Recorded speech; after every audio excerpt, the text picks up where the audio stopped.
de babão.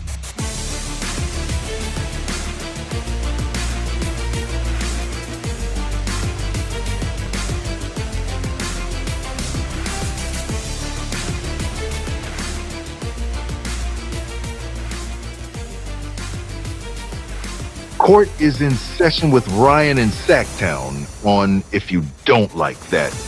Now, Ryan in Sacktown. Oh, must be Ryno.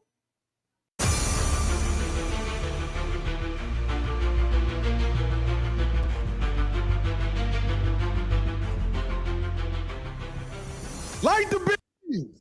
Light it! And good afternoon to everybody out there. I don't say that too often. Good afternoon. It is a full day of sports, full day of Kings basketball here on the West Coast. Early tip for them, 2 p.m. today. We get you ready. The Magic, the Kings. The Kings should really have a chip on their shoulder today. Not only because the Magic punked them the first time they played this season. Like when you have Franz Wagner talking junk to your bench, you should remember that. Also, the Magic most recently on Thursday lost to the Dallas Mavericks. They didn't do the Kings any favors. So can the Kings realize those things, get back at them today, and try to climb to 500? We get into it on the other side. Thanks for welcoming me in to your homes, your cars. Don't call if you're driving. Your earbuds, whatever you're doing, wherever you're watching. Appreciate you. We're here all day for you with halftime and postgame as well. Let's kick it off. Pregame show begins now on If You Don't Like That.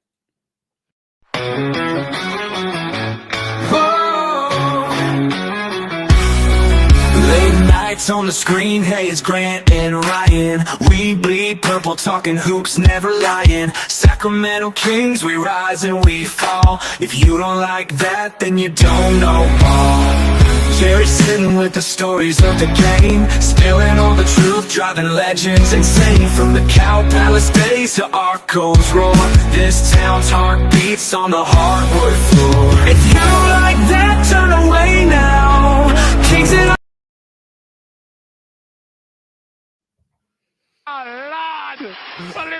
I needed help on this. Who's Elizabeth? You big dummy! Thank you all for educating me on who Elizabeth is. It's from a sitcom in the 70s. Was not born yet. But what's up, Kings basketball? We're here for it. Call the show, text the show. Actually, can't text the show today. But you can chat. We'll get interactive. We get you ready for this one with the Kings and the Magic, the team in the land of Disney. A lot going on with this Kings team. No Jake LaRavia today, which we will talk about here in a few minutes. Don't need the Kings court. That is not on today. This is the pregame show. But if it was the Kings court, it'd be brought to you by Bennett's Restaurants. Go to bennettsrestaurants.com. Most recently, Kings winners against the Trailblazers. And the big story coming out of that one was Keon Ellis getting the start and Doug Christie leaving the door open to continuing to start Keon Ellis. I'm going to give you, and I talked about it yesterday on the Kings court, I'm going to give you the biggest reason that I think Keon should be in the starting lineup. And everybody knows we have this debate. It matters who's on the floor at the end of the game. But the bottom line is this Kings team isn't good enough to kind of plan out their stretches. You've got to come with your best five right off the bat. So that's why, to me, you got to have them on the floor right to begin the game. And I'll explain that here in a few minutes. Malik was still coming off of the illness. He played very well, although he only played under 20 minutes. So we'll see what Doug Christie does today with that. Jake LaRavia, a no-go, out 7 to 10 days, thumb injury. What are you going to do, man? We've had so many questions about, is he injury prone? Well, he had the illness. The style, the brand of basketball that Jake LaRavia plays, it's conducive to injuries. So it's going to be up to Jake to figure out the ways to kind of tune that in and try to fine tune it, I guess, for a better lack of a term. But I'm going to give you some wrestling terms here. Like Daniel Bryan, when the guy had to retire from wrestling, they said no more falling on your head, no more falling on your neck. And he was able to kind of do this stuff where he'd bounce out of the turnbuckle without falling on any of those parts of his body and land on his feet. So Jake will figure it out, but definitely a valuable piece that Doug Christie usually goes to for the defensive rotation. The offensive team, the defensive team, and then the mixture of both. Still trying to work through that. Domantas Sabonis in the news. Nothing new. The offseason stuff, let's talk about it in the offseason. One thing we know doesn't affect his play. Unlike De'Aaron Fox, where he kind of, I don't know, dogged it for a year and a half. Doesn't work that way with Sabonis. He will bring it when he is on the floor. He will not be playing basketball this summer overseas, though, so I thought that was fairly important. And, of course, I've got to hit this really quick. Taylor Jenkins dismissed as the head coach of the Grizzlies. Not going to do a 5-minute take on this because this is a Kings pregame show, but, of course, it has opened up the can of worms.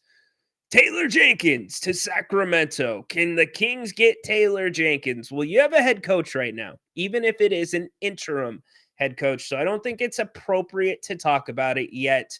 But I don't think the Kings would be Taylor's best option. I think he's going to have options to choose from. And if they aren't the options he wants, he can sit out a cycle and he'll be even more valuable come the next year. So we'll get into all of that. But again, first off, Kings Magic. Let's get your comments, do our check-ins, see what's going on, do our roll call, starting from the beginning. Justin, what's up, man? Good afternoon. Hope your day is going well, too. Look, I am not suggesting that you do this kind of thing, but if you're a day drinker and it's a beautiful day outside and you have got just wall-to-wall sports between the Kings, March Madness, baseball, seems like a day that is set up pretty well that way for you. What is up, Rock, my man, my boy, my man Ryno, saving the day with the clutch timing. I need something to listen to, of course.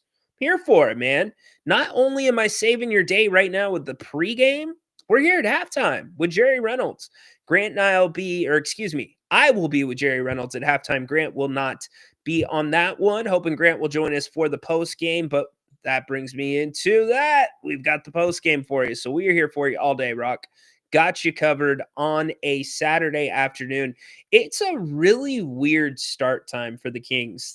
To me, this is not a fair scheduling game because you give the Kings one day off to get all the way to the other side of the coast, and you're playing early. This would normally be a 4:00 game. And does the 2 hours make that big of a difference? Probably not. But you have to remember this. When Orlando came to Sacramento and whooped the Kings' tails, the Kings were just they had one day off of a 6 or 7 game East Coast road trip. So I think that played into it as well. So very weird timing. Yes, pregame. Karen, what's up? Watching from around the Mount Shasta area? Pretty sure. Think that's right. What's up, Oscar? How you doing, buddy? Acknowledging you here on a Saturday. Acknowledge me. Yeah, one of my, I'm not going to go baseball, but one of the old producers of the Jim Rome show notified me of that. I'm like, congratulations, you have got me interested in a regular season baseball game. So good for him. PK needs to give us $5,000 gift card. PK needs to do something. I agree with you because that was supposed to be for Wolfie. Now it's turned into PK. PK is officially this channel's. No, he would step across the line. Habitually, line he's stepper. a habitual That's what he line is. stepper. Zach Levine revenge game. Interesting. Why do you say it's a revenge game? Maybe that's over my head. Every game should be a revenge game. Yeah, theoretically, right? Same thing goes, BJ, with we can't be upset with ownership because we wouldn't have a team if it wasn't for ownership. I get it. But the Kings aren't low IQ. Karen, the Kings at times are very low IQ. Very, very much so. Nick in Fort Wayne.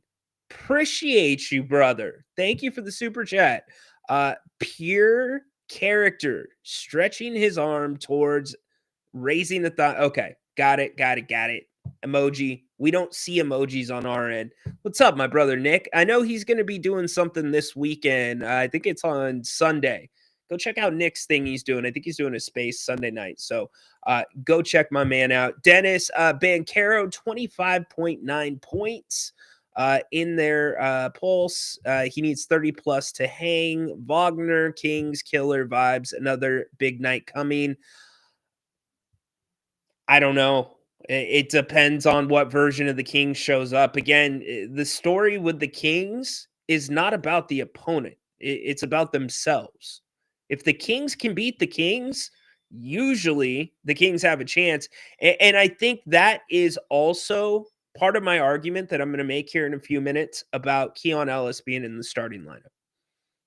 He scored 3 points in the first quarter, last game against the Blazers.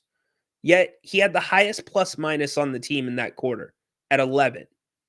He fills up the invisible stat sheet. He balances the floor.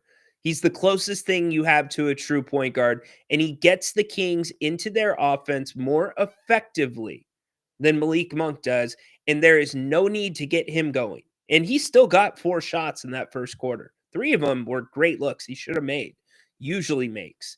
And that is still, all that aside, that is not the main reason that I think Keon should be in the starting lineup. Let's start putting some of this stuff up as we go. All-time matchups between the Kings and the Magic. Surprisingly, the Kings with the nod on that one. Stopping Magic, big 3. Yeah, by the way, no Cole Anthony today for the Magic. Might as well throw this up for you as well before we get to the series showdown. But yeah, no Cole Anthony. He is out. No Jake LaRavia and Black off the bench. By the way, Dallas Mavericks are playing the Chicago Bulls today. So what's that worth? Hopefully the Bulls and their post-Kings karma can continue. Best game of the year, by the way, between them and the Lakers. That's what that sound drop was from a little bit earlier ago. Kings have firepower. Levine, Drozen, Sabonis clicking is too much for Orlando's skeleton crew. This ain't Orlando's skeleton crew, my man. Dennis, what do you mean Orlando's skeleton crew? Are you looking at a different injury report than I'm looking at? Love you too, BJ. What's up, dude? Thanks for doing the show at a weird time. Kings don't usually play. Yeah, that's all good, man. I told you, look, I set out this season with one goal, and it was to do all 82. And so far, we have done this the 9th to last game.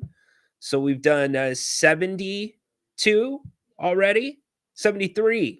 So there you go. San Diego State math for you. It was funny, though. Before I was prepping the show, I heard like all this. I heard ducks outside the window, and I'm like, that's weird. And I look out, and there's 2 ducks in the pool. And then I go out, take a video of it, and they are just chirping, just and all of a sudden another duck comes diving into the pool. So I don't know what that means. We're 2 ducks away from a swimming V. Maybe that's a good sign, a bad sign. I don't know. But Dennis, yeah, he's like our Woj. What's up, Flores? Let's go. Game day. Feeling good about this one. Yeah, I'm optimistic about this one too. Orlando had a career, or I guess a season high night last time out against the Kings. And remember, that was, again, I don't want to make a big deal out of it, but the first game back from a long road trip for the Kings that was an East Coast road trip. So you can make what you want out of that. But I do feel good about this one. In fact, if the Kings, and by the way, this game matters to Orlando as well. They're right in the thick of the play. And in fact, they are 1 game ahead of the Bulls in the loss column. And the Bulls are on fire right now. They've won 4 in a row. They're 8-2 in their last 10. So don't think that it is going to be a walk in the park. But I do think that the Kings, if they come out with energy, if they come out with Keon Ellis, hopefully in the starting lineup, things are good. Now, here's my argument, by the way. Besides what I've said, about Keon so far. Here's the other matchups between these teams over the last couple seasons. My argument for Keon Ellis in the starting lineup, the most important argument to me is him and Keegan Murray are able to switch 1 through 4. If Malik Monk is on the floor, you can't do that. And I think that is really, really important for this Kings team. It gives them more flexibility defensively. And I know there's a million reasons offensively where, to me, it balances out the shots.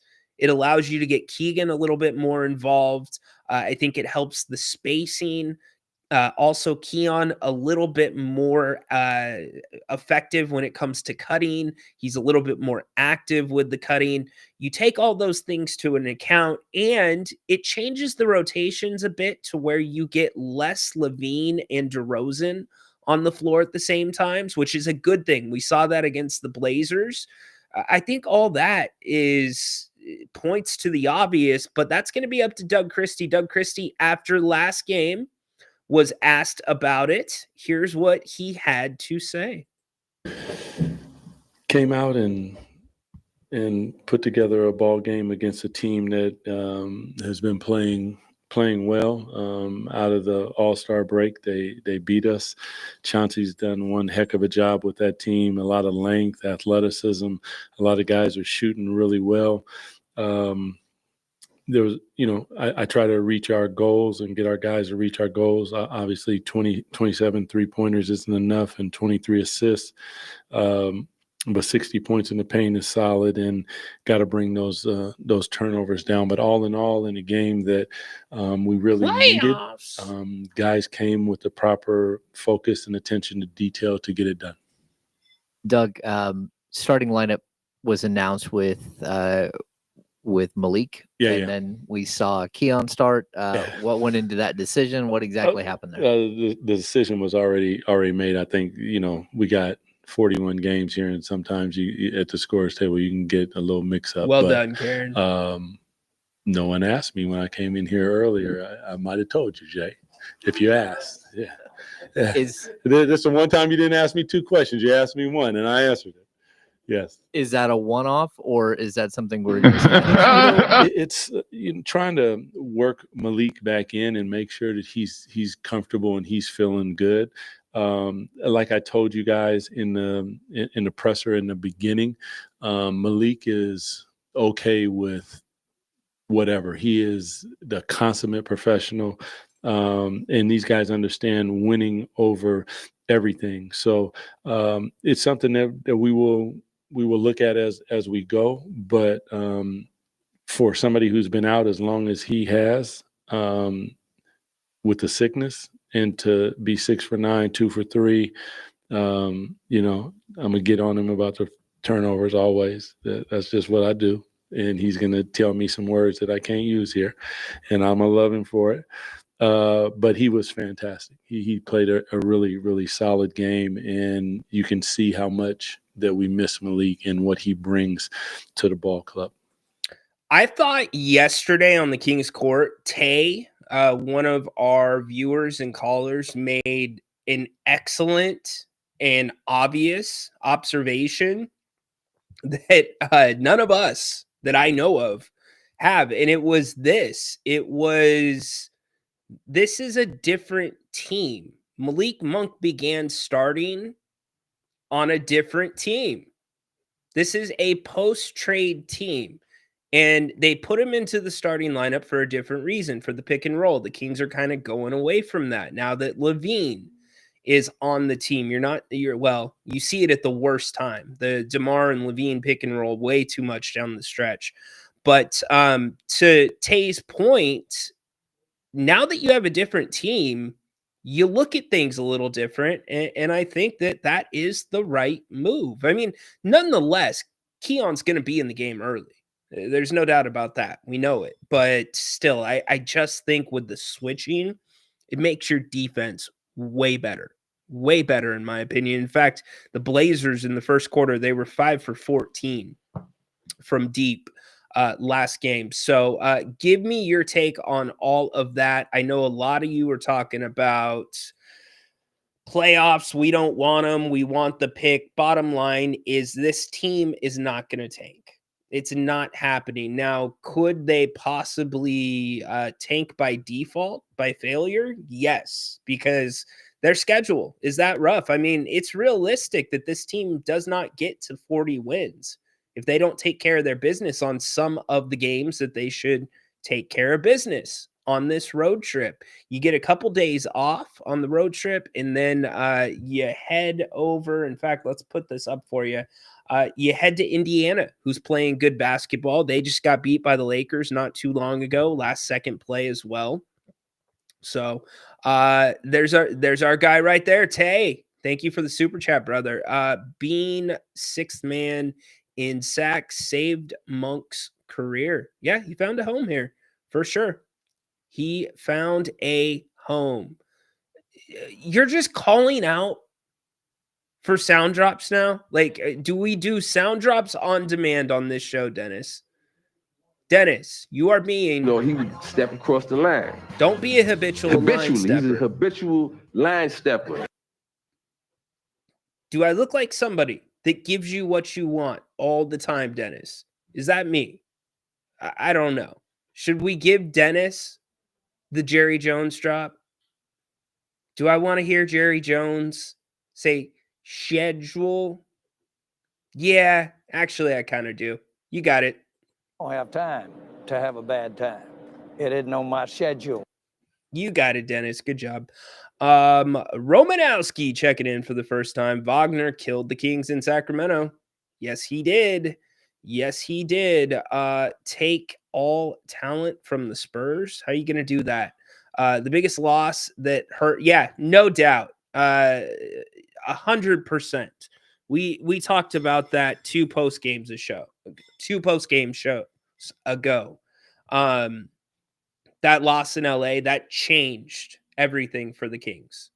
Absolutely. That is one of those games that you look back, and that's where the road forked. That's where you took a different turn. And there's a few times in the season where that happened. I forecasted it well before the games even came up, but I said the two Lakers games in Sacktown, that would be a turning point. It was. Dude, you're not going to... Okay, if you tank, do you really think the Kings are going to get all the way up to 1?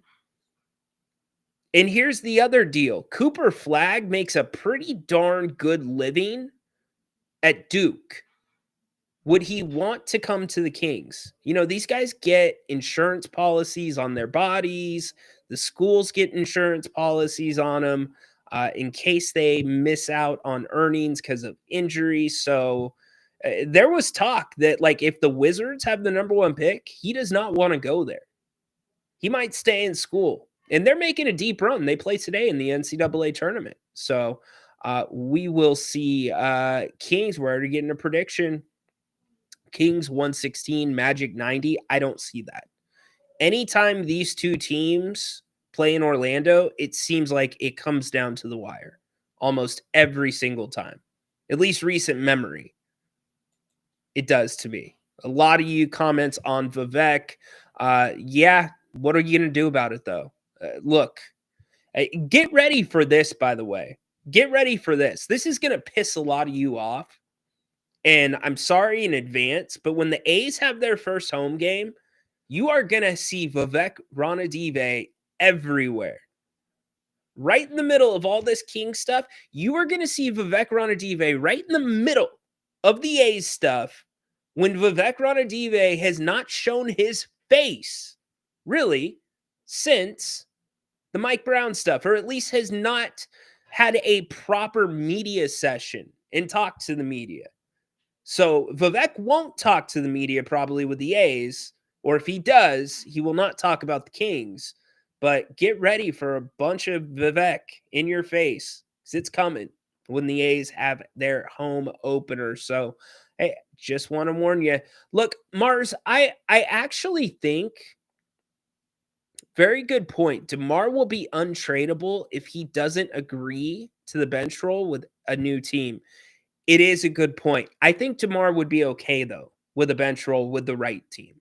He's just that type of guy. And by the way, DeMar has been silently so important to this ball movement. He had 10 assists last game for the Kings. That's huge. That's big time. He got to the line, I believe, 11 times. He was 9 of 11. So big stuff there. Tay can't stand the giving credit after it. Look, it's standard head coach talk. It's just going to happen. Grant's done a great job of explaining this. The NBA head coaches are this fraternity, right? Like they're this group that sticks together. They don't usually go against each other, kind of like the owners for the most part. We had that discussion last post game. So it's just part of the script, unfortunately. But I think for me, I would like to see in those sessions, speaking as somebody that gets up here for in any given week, I'm in front of a live microphone for probably 20 hours during the basketball season. So I understand how word salad can happen. It happens to the best of us. I would just like Doug to be a little bit more direct in some of his answers. And sometimes you get a little bit off track, but that goes both ways. And I know the media here in Sacramento, the credentialed media. And by the way, Umar, not sure if you're watching, but were you in the press room last game? Because it sounded like you asked a question to Coach Christie. But getting back on track, maybe it was Zach LaVine. Getting back to what I was saying, the media is not known for being hard hitting here in Sacramento and really hammering down. Now they did with Monty McNair. That was uncomfortable. Monty knew that he was basically walking in front of a firing squad when he did the press conference about the Mike Brown firing and the trade deadline. But as of late, the media has been better. I want them to be a little bit better in some of those questions that they're asking. So it goes both ways. You've got to get the media. You can't have certain members of the media stepping up and their first question being, so how about those Mariners, Doug? Like, what? Hey, come on. That's what you do when the camera's off. That's what you do when Doug's walking away from the podium. You don't do that while you're in the middle of the press conference. So it goes both ways. More direct questions and more direct answers. Why not? But you have to understand, and I'm sorry, I have a list of goals, things I'm working on with my broadcasting journey. One of them is transitions. The other is dropping the you have to understand, because it feels like I'm talking down. So I will work on that. But having a credential is a very delicate balance. There's a reason that some people have them and some people don't have them. Go listen to Damon Bruce. Damon Bruce got his credential ripped because he was asking the questions the fans wanted answers about. And the Warriors didn't like it. So you got to kind of see that dance that goes on with it. Anyways, back to this one today. We're going to look at what Orlando does well. We're going to look at what the Kings need to do to stop them. A big part of today for the Kings to be successful is going to be Zach LaVine. Last game, I thought he was much better when it came to taking what the defense gave him. I thought he was really good around the hoop. I like the aggressiveness.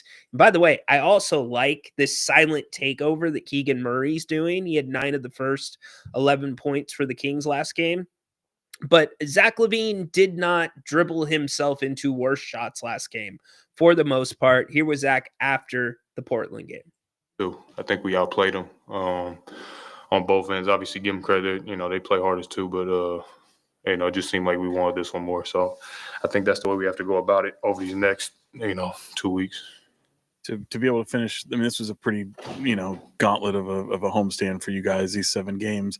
How much did it feel like in your mind, like a must win to be able to kind of at least, 3-4 and get out on the right track to this road trip?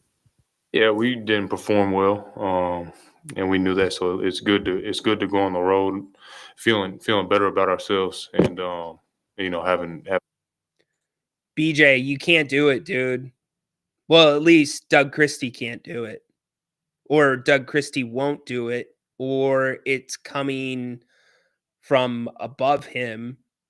You can't trade your franchise player and bring the principal return of that trade off the bench. You just can't do it. It's probably the right call.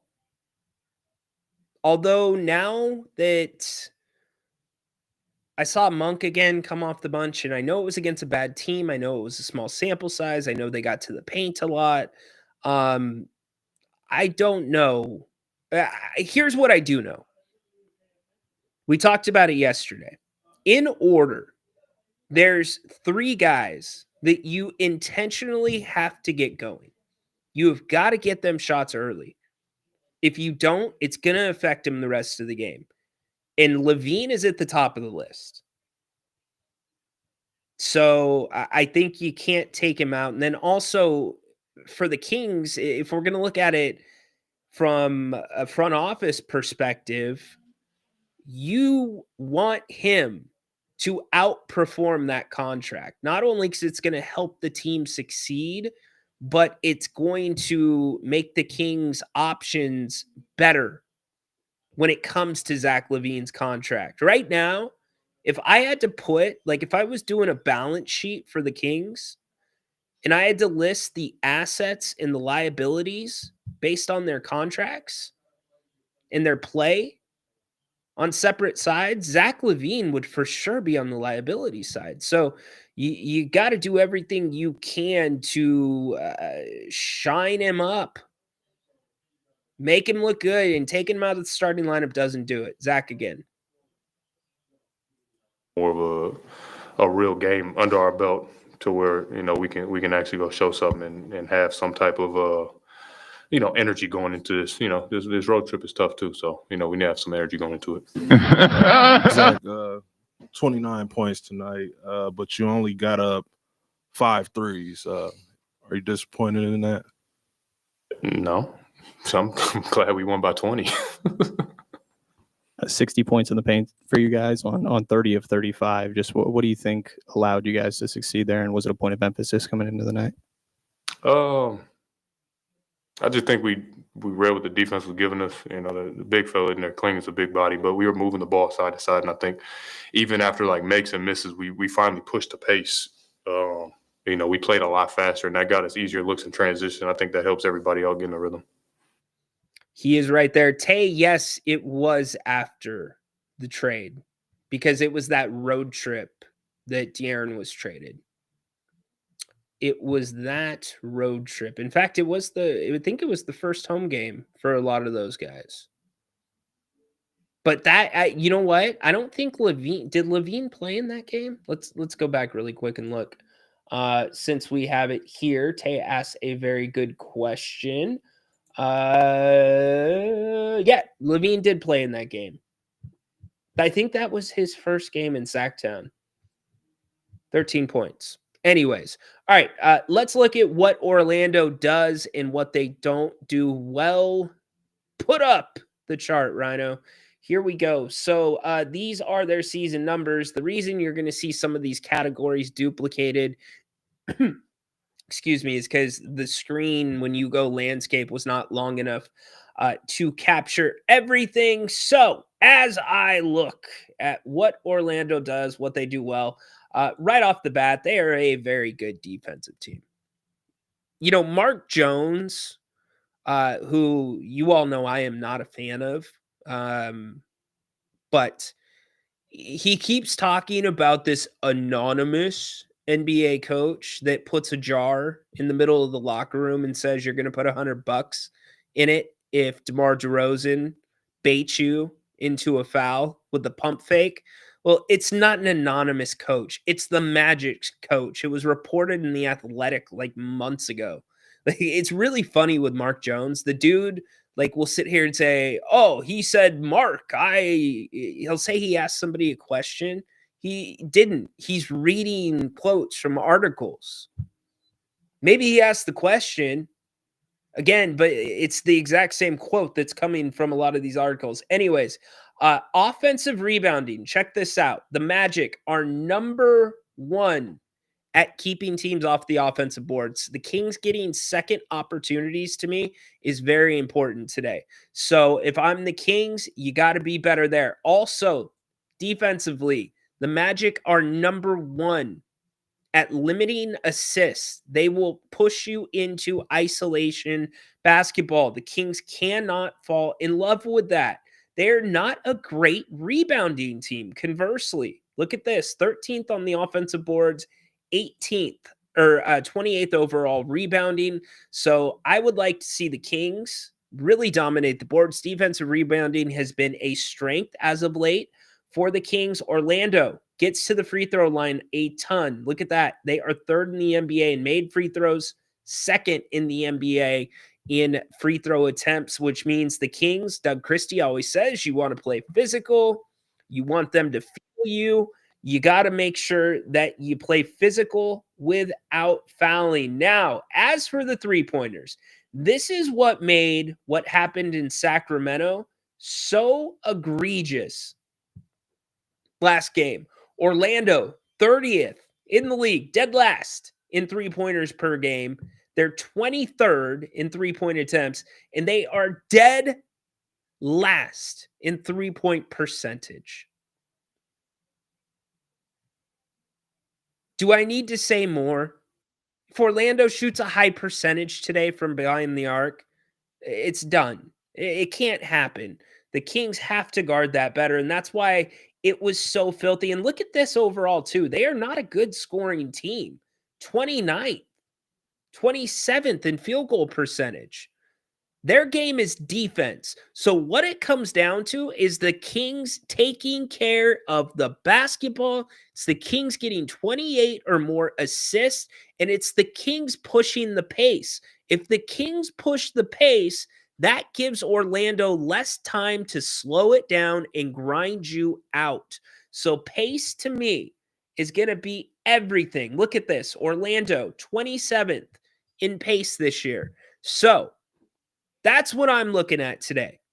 We know all the things the Kings need to do separately, but those are the big things that the Kings need to really, really be good about. Now, look at this as well. Orlando, they limit a lot of three-point attempts, which isn't a big deal. The Kings don't need to be taking a ton of threes. They haven't been taking a ton of threes. So it's an interesting matchup. If what happens last time, again, this is the worst three-point shooting team in the league. 51.6% last game. If that were to happen again, it's not going to be a good day for the Kings. I don't see it happening again, actually. So there's your breakdown of what the stats look like. There's your breakdown of this one. We'll get ready to head you out in a little bit. Let's go to the phone lines. We've got a couple people online. Casio, what's up, man? Hey, Ryan, maybe you recognize my name? Casio. Yeah, Cassie, right? Yeah, I just like to go by Cassie. I haven't called in like, gosh, I think maybe a month. I've just been like busy with life stuff. Anyways, however, I will watch like you and Grant's post-game shows after the games when I get home from stuff or whatever. Yeah. And the thing is like, I think Keon Ellis should he stay inserted into the starting lineup could save their season as far as getting into the play-in.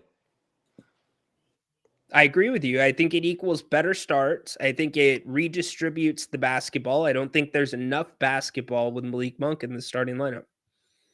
Yeah, I just like because I think like Malik Monk is average defender, probably at best.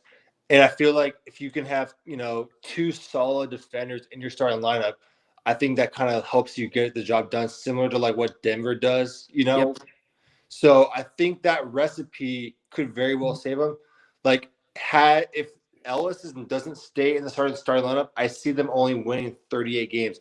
If he stays in the starting lineup, I predict 40 wins. So that's All right. Yep. Good job. Appreciate it, Kazi. You want to give me a score for today?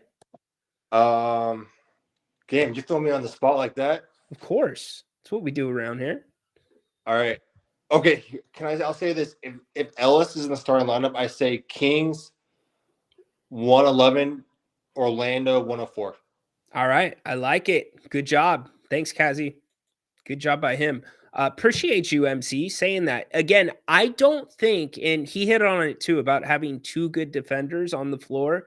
You're hearing that all across town. I think I'm the only person in town that's saying you have two defenders on the floor that can switch 1 through 4 in a league where it's positionless basketball for the most part. That is the most important aspect of Keon Ellis being in the starting lineup. And by the way, that helps on the perimeter because to me, it helps you have a better shot at not letting Orlando or any other team get off to a hot start from the 3-point line. So we'll see what they do. Give me your final scores. Let me know what you think it's going to be. I see Charles has been trying to call. It keeps flipping in and flipping out. If you can make it work, Charles, we'll get you in. If not, we will get ready to send you out for this one. I do think the Kings win this game. I do. The Kings are a good road team. They are better road team than they are at home. Traditionally, again, games in Orlando seem to be pretty close. Orlando 4.5-point favorite. The Kings 36-37, 17-18 on the road. One game under 500 there. So big game for both teams. By the way, as for the scoreboard, before we get to your scores for this one, later today, there are going to be some games that we're going to be paying attention to. The Nets and the Wizards, not one of them. Heat Sixers, nope. Oh, Mavericks Bulls, that's going to be a big one. That one tips off at 5 o'clock Pacific. It's weird that the NBA is yielding to the NCAA tournament. I'd love to know why it's a 2 o'clock start today in Orlando. Also, pay attention to the Lakers and the Grizzlies. First game without Taylor Jenkins as the head coach. So there you go. I think we're pretty much all set. Justin giving me his score, 125, 120. Kings 108, 104. Sucktown wins in a close one. I do think that this one is going to be a race to 100 points. I think whoever gets to 100 in this one first wins the game. Paul 113, 109. Kings by 10 because they had a country trip. What do you mean? They stop in Tennessee? They hit the Ozarks. I'm confused. Cross country trip. It is a quick turnaround. By the way, no Cole Anthony for Orlando. No Jake LaRavia for Sacramento. He is out 7 to 10 days. And here's my key. My key. I need aggressive Keegan Murray. I need him back. I love it. His silent takeover, and it really, if you've been reading between the lines, it hasn't been as silent, especially if you grade it on a curve for Keegan's normal behavior and his normal comments. But speaking up about the lack of ball movement, and I just love what he's doing. So I want to see Keegan continue to grow there. Like I said, I want more invested in the younger pieces of this team. That's what I want to see. Bench wins the game. All right. Flores 117, 109. Race to 200 points. Fair. I guess that's fair. I get what you're saying there. Well done. All right. Fair enough. Good job. All right. We're out. Don't forget. Hey, Jerry is right back with me here at halftime. Looking forward to having Jerry on. It's usually a little bit of a different halftime show, when Jerry and I do it together. A little bit more lighthearted. We'll have a little bit of fun. We'll get your comments involved. So make sure that you come join us in 24 minutes of NBA basketball. It should be about an hour, 10 minutes. We will be right back here with you. Enjoy the first half of the Kings and the Magic. First of a 6-game road trip on the East Coast for the Beam Team. Go Kings, light the damn beam. We'll see you in about an hour.